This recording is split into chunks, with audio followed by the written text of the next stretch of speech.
Welcome to East Africa Speaks. My name is Mike. On this channel, we highlight East Africa through cultural videos, in-person interviews with locals, as well as hear the experience from diasporans within the region, as well as other expats. Please follow us for weekly uploads, and yeah, let's get into the video.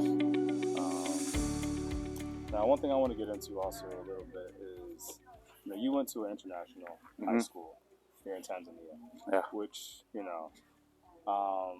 it's interesting. I didn't expect to find one here, but so what made you go to an international high school? Was there a reason you didn't choose like a private or like a boarding school or like public school? This wasn't. It wasn't my option to go there, but it was my parents. I mean, it came as a surprise, which I was excited and all that.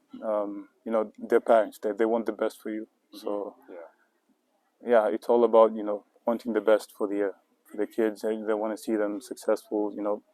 Yeah. But I've been to a NECTA school, the national curriculum here, Tanzanian curriculum, and it differs a lot. In certain ways we do things in international schools. The way we do assignments and research and presentations, all that is not in the country curriculum. And so when I went to high school, I discovered that extensive research is key. Your own study time, obviously that's important. But the English language they teach here, it's mostly rudimentary, fundamental. And then when you go to Cambridge, the other side, international school, it's you test it differently. Your listening skills, your speaking skills, and so yeah, I mean, extracurriculars. I mean, they don't prioritize it as much here, but sports, sports, studies, and being disciplined, throughout attending school and all that. So it's different, kind of shifts your mentality. It keeps you more creative, inventive, more proactive. But in a way, I'm kind of glad that I went to an international school, because I don't know. I've discovered things about myself. I can do. I mean, I didn't realize I could do certain things, before joining the international school. Not that I'm saying that the national curriculum it's bad in any way. It's just it's average. It's good. I mean, I could see a lot of ways, but I'm not. It's not my position. But I enjoyed it. Yeah, I mean, I'm glad I went through that experience, and it kind of built me up, changed me, the way I think and all that. And talk about the adjustment though, because like you coming from the national curriculum, you said it was Cambridge, so I'm guessing it was a British curriculum. Yeah, I'm guessing United Kingdom. United Kingdom. Okay, so like talk about that adjustment, because it's a different culture. Even though like the school is in the country, the curriculum's different, the language is different, the culture is different, expectations are different. So like, what was that adjustment like? Was it easy? Was it hard? Was it challenging? Did you have to It was challenging. Challenging. It was challenging. Really demanding, especially. I mean, it's a different world out there. I mean, the way they teach, the system, the language. It's just here you don't get exposed to a lot of vocabulary and lots of synonyms, oxymorons, and all that. All that. And so the lifestyle. I would say education in the education sense. It took time.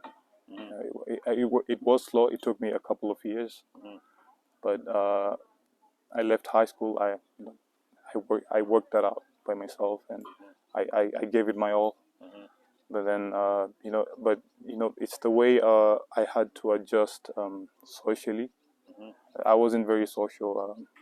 I was taciturn. I was not outgoing as much, talkative. Yeah. So international schools kind of like push the best out of you in a way that you have to talk. You have to have something. You have to have good grades. So in order to do that, you just reflect on yourself or what you should do. I mean, it can be watching films, it can be anything, but really pushes you to think outside the box. And so it's just the way I behaved, yeah, the way I wasn't, I was very antisocial and all that. So that you know, put me through the ringer there, like through the hardship. So I mean, that was tough, but I figured it out, and now I'm, you know, uh, it's all good. Okay. Cool. All right. So now, like, let's talk about like the population, like student population. Was it mostly Tanzanians or like kids from other places around the world? What would you say, like diversity wise? Not a lot of Europeans. In fact, none, except I remember one. Mm-hmm. Not a lot of Westerners, United States and all that. Canada, no. Middle Eastern, the Arabic, the Arabic people, Indians, Africans, and then I think that was because of the the way that school was it was ran. Uh, it was kind of like a religious private school. Oh, okay. So you don't have to be forced to like worship or anything, but it really uh, reinforces modesty, the decency. I mean, a good character. I mean, nothing inappropriate, no drugs. There's a mosque, and so it's all normal. Excuse me. That's how it was. I mean, you would find a small percentage of students being maybe spoiled, lawbreakers, offenders, and I mean that's puberty and all that stuff. Yeah, yeah. So Okay. What's it called? Now you said it was a British-based curriculum, but also like it was kind of religious as well. not too much into religion. They didn't teach religion. It's just they the ethical, in the ethical sense, moral part, and no indecency can be tolerated. Never, nothing like that. No hearings or just dyeing your hair. Just it's all about being smart in uniform and all that. Uniform too. Yeah, uniform. Okay. All right. Now, so let's talk about like, was there any form of discrimination within the school? Like, for instance, if you were, because the majority of people probably at the school were, from the continent, from an African country, but you also said there are Arabic-speaking students as well.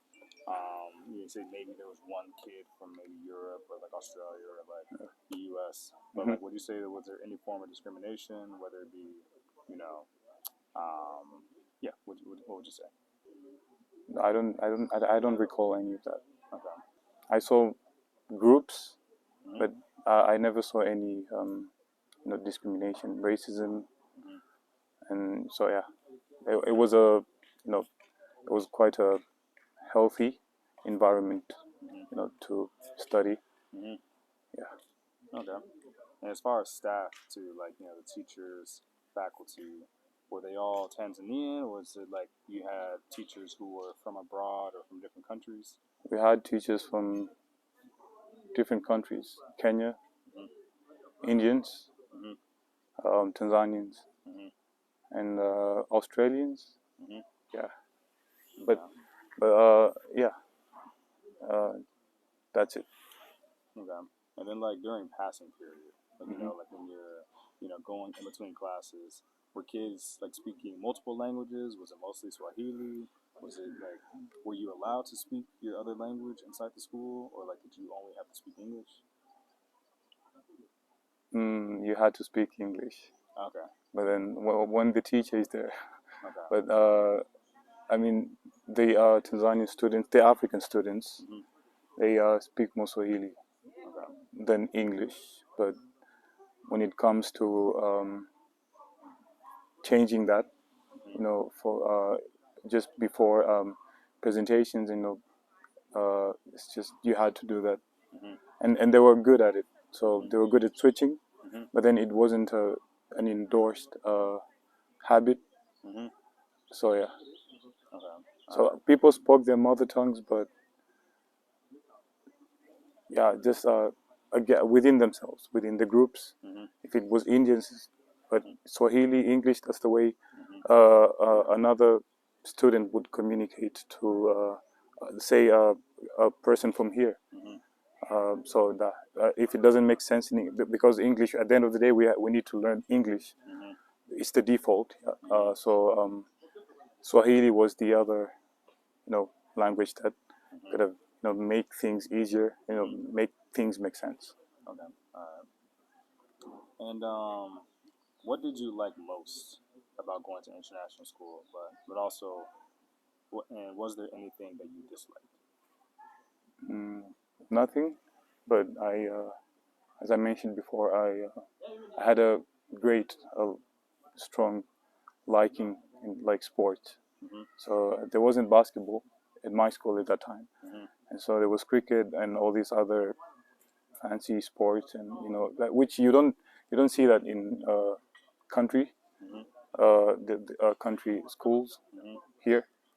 Uh, Swimming. So yeah, my sport was swimming. Mhm. I competed. I had fun. I have medals and Mhm. all those Mhm. awards, and I wasn't a partying uh, Mhm. person, Mhm. but yeah, just more into the sports, Mhm. avoiding bad. Mhm. I wasn't a very destructive sort of Mhm. person. Yeah, so I like to get healthy. I loved being healthy. It was all about me and you know Mhm. just being on that straight righteous path. I mean, getting good grades, and but at the same time that I had fun in my way. Mhm. I believe that that was fun. Mhm. Okay.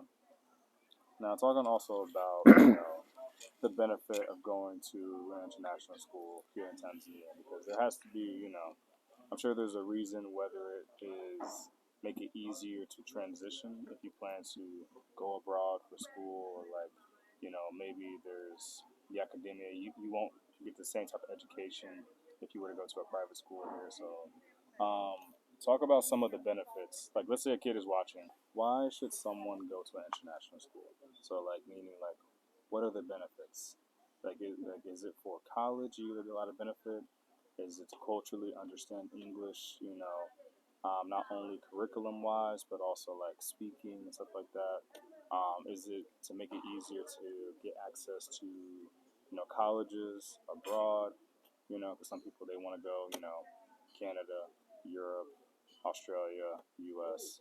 So like, yeah. Um, in a way, I believe what you just asked me there is if I were to influence a person to to Yeah. decide Yeah. So to yeah, they were thinking of. So let's say they want. what are some of the pros and cons. Yeah. So benefits, pros and cons. If this like should you take if you decide to go to an international school, Mhm. this is why you should go. Yeah. Yeah, basically. uh, International school, I mean, I would tell them to do that. That should be their first choice. I mean, if but then there's a big challenge here, especially financially. But the money is it's worth it. I mean, Mhm.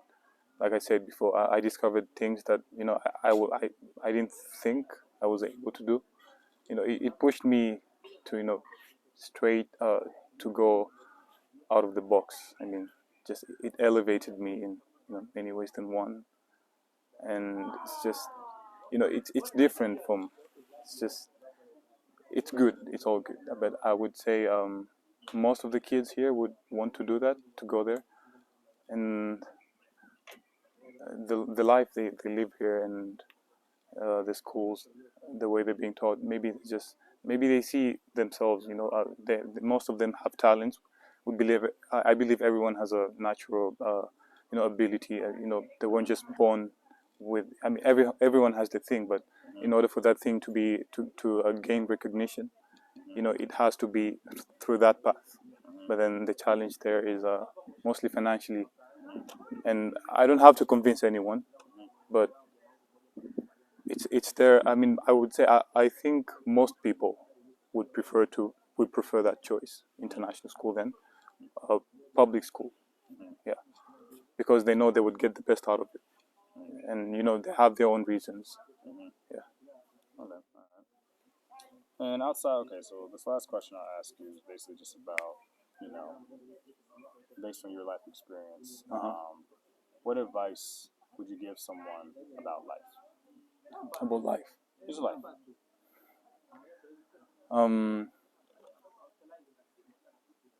Just try your best to be sincere, honest. I mean, your character is everything. What you keep in here, it really matters. Knowledge is key, but then know your purpose in life. I mean, that's easier for me. I mean, because I grew up in that religious, path. I know this is I'm my thing is that I'm supposed to aspire to to be the most beloved. I mean, to please God more. Yeah. So I mean, just live a good life, live good with people. Think, be optimistic. Uh, Most people say life is too short. Enjoy it, but I don't believe this worldly desires. It's everything. I mean, you usually end up regretting some of the things. You think it's fun, but it's not fun. But I think the only way you can get contentment, happiness, is having that connection with the Lord. And so just try to have that connection with God for anything, and you will be guided. You'll never go astray. You will never, there is never a bad ending with. I mean, inevitably we live in a world where there is hardships and ease. I mean, that's the kind of like the pattern. That's pretty much it. But you shouldn't go too far to look for the answers. The answer's already there. How you should live. I mean, make something your focus. Make your focus should be something greater than, if you focus more on, being happy here, you're never gonna get it fully. The full reward it's not now, it's later.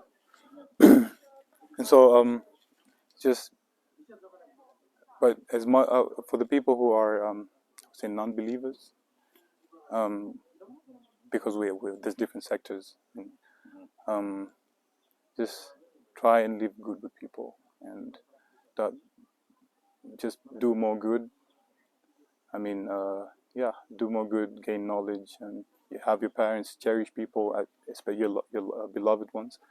But also in another sense, just try and protect your heart, because we have people who are not very they can be toxic, in that character, when it comes to all that influencing.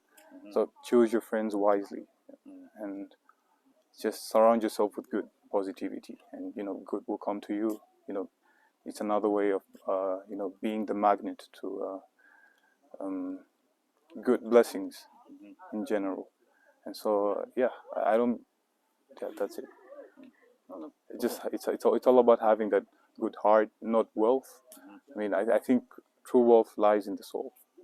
So that's my belief on that. Okay, awesome. All right, well, I won't ask you any more questions, but I want to say thank you very much for jumping on the platform, dropping all that knowledge, sharing a bit of your story, as well as some philosophy as well. All right, bro. Appreciate it. Thanks.